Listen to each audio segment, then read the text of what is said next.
Selamat malam pemirsa, Anda menyaksikan Kilas Nusantara Malam yang siap menemani Anda jelang waktu istirahat hari ini. 3 kabar terpilih segera kami sajikan khusus untuk Anda. Kita mulai dengan informasi pelantikan Syahbiri Nur dan Muhyiddin sebagai Gubernur dan Wakil Gubernur Kalimantan Selatan untuk periode 2021 hingga 2024 oleh Presiden Joko Widodo. Usai dilantik, Gubernur menyebut tugas utama yang akan dilakukannya adalah mensinergikan pemerintahan pusat dan daerah, khususnya dalam penanganan pandemi COVID-19.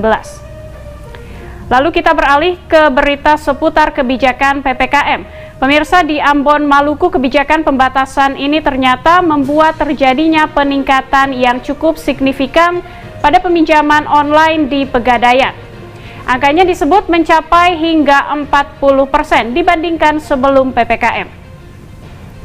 Lalu terbang ke Aceh, Satuan Brimob Polda Aceh menyalurkan bantuan paket sembako kepada warga yang terdampak COVID-19 yang mempunyai penghasilan menengah ke bawah di wilayah-wilayah pelosok.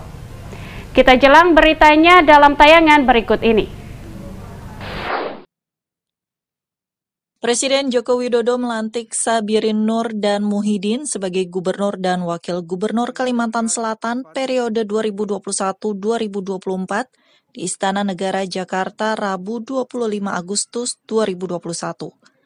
Pelantikan kedua pejabat tersebut berdasarkan pada surat keputusan Presiden nomor 105P/miring tahun 2021 tentang pengesahan pengangkatan Gubernur dan Wakil Gubernur Kalimantan Selatan masa jabatan tahun 2021-2024. Pada acara pelantikan tersebut, Gubernur dan Wagub Kalsel mengucapkan sumpah jabatan yang dipandu oleh Presiden Joko Widodo.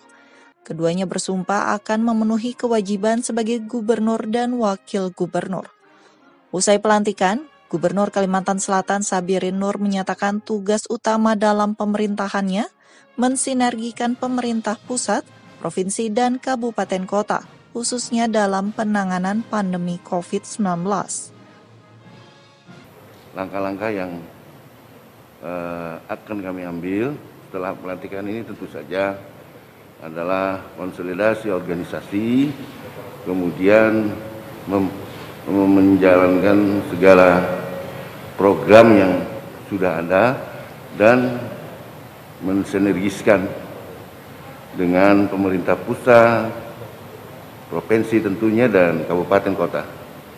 Terlebih khusus di dalam menghadapi pandemi COVID-19 yang hari ini sudah mewabah dan mengganggu kehidupan kita. Sebelumnya, Komisi Pemilihan Umum Provinsi Kalimantan Selatan pada tanggal 4 Agustus 2021 menetapkan pasangan tersebut sebagai pasangan calon terpilih pada pemilihan Gubernur dan Wakil Gubernur Kalimantan Selatan pada tahun 2020. Tim Kantor Berita Antara mewartakan.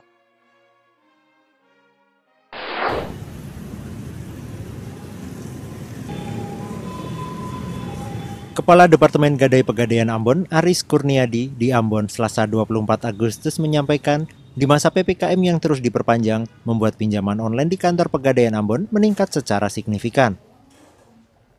Menurut dia, meningkatnya pinjaman online ini karena peningkatan penularan COVID-19 sehingga membuat masyarakat tidak mau melakukan transaksi secara langsung di kantor. Aris mengatakan peningkatan pinjaman online di kantor Pegadaian Ambon ini mencapai 40% bila dibandingkan dengan sebelum pemberlakuan PPKM. Dia mengaku persyaratan pinjaman online di kantor Pegadaian ini sama dengan pinjaman lainnya, hanya membutuhkan aplikasi dan mengisi data diri sesuai dengan identitas di KTP. Setelah lolos, pihaknya langsung mendatangi secara langsung untuk melakukan survei kepada pelaku pinjaman online tersebut. Secara online itu meningkat permintaannya, tapi tetap kita lakukan survei. Karena kita lebih mengarahkan kepada customer, kita WA, SMS secara blaster. Des itu Pak, nasabah tahu semua kalau mengajukan itu dengan cara seperti ini, begini, sehingga nasabah tidak perlu di era pandemik ini, nasabah tidak perlu datang ke kantor, mengurangi pertemuan. Jadi cukup di aplikasi, kemudian dia daftarkan, kemudian nanti kita bisa eksekusi. Dia juga menambahkan, pemberlakuan PPKM ini juga berdampak pada penurunan omset sekitar 10% bila dibandingkan dengan tahun kemarin. Tahun 2020 kemarin, omset sekitar 448 miliar rupiah, dan tahun 2021 ini menurun menjadi 409 miliar rupiah. Dari Ambon, Maluku, Alfian Sanusi, Kantor Berita Antara mewartakan.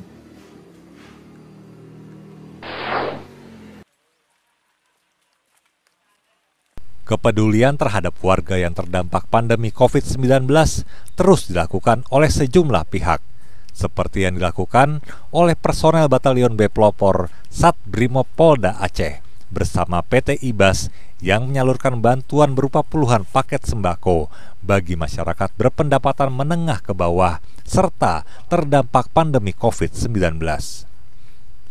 Bantuan diberikan kepada sejumlah warga lingkungan perusahaan sawit tersebut, di antaranya Desa Guha Ule, Kedekrung, hingga Desa Blangwe Panjo. Proses penyaluran dilakukan dengan mendatangi langsung satu persatu rumah penerima. Wakil Komandan Batalion B, AKP Rubinanda, Rabu pagi menjelaskan, pihaknya juga turut melakukan sosialisasi dan pemeriksaan kesehatan kepada masyarakat agar terhindar dari penularan virus corona yang saat ini semakin tinggi. Ini sebagai pendamping dari pihak PT IBAS untuk melaksanakan program pembagian sembako, kemudian pengecekan kesehatan untuk meringankan warga yang terkena dampak dari adanya pandemi COVID-19 ini. Jadi masyarakat kita himbau agar terus menjaga kesehatan di masa pandemi, apalagi angka-angka COVID sekarang semakin tinggi. Diharapkan agar bantuan paket sembako tersebut dapat memberikan manfaat bagi penerima, serta menjadi fase yang membahagiakan untuk segera bangkit dari kondisi pandemi COVID-19 saat ini.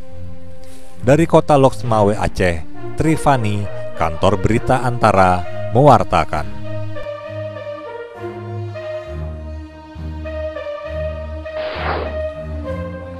Kabar dari Aceh tadi menjadi penutup dari rangkaian Kilas Nusantara hari ini. Jangan lewatkan Kilas Nusantara esok hari dengan berita-berita pilihan lainnya, serta update mengenai pandemi COVID-19. Saya Suwanti undur diri, selamat beristirahat, sampai jumpa.